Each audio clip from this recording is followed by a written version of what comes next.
That's pretty impressive. I mean, even just go to like, well, That's like of that. course, no one will ever be Nelson Mandela. And then, just let it ride. Then, but no. Unbelievable.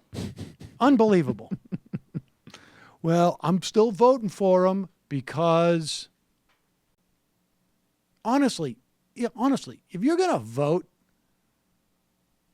for one of these candidates who are not going to win, and you don't care about their lack of seriousness in terms of like addressing these policies, but you want to vote for someone else who's like more closely aligned to your principles, vote for yourself.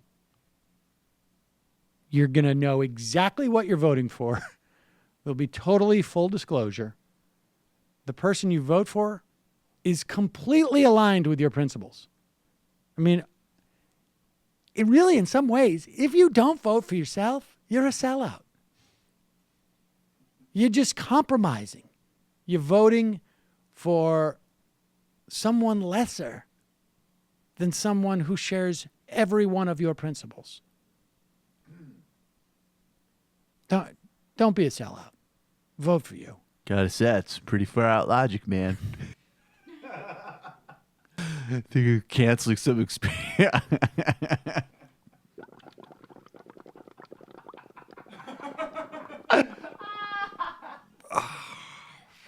Gary Johnson in his run is doing more to set back the course of decriminalization than anything else happening in America right now. You watch that, you're like, wait a second, maybe smoking a lot of weed does make you a fucking moron. Hey folks, Sam Seder here. I just got back from a company-wide meeting. Accounting is really coming down on me hard. We need to get to 100,000 subscribers as soon as possible. So please enjoy this channel. Subscribe right down there.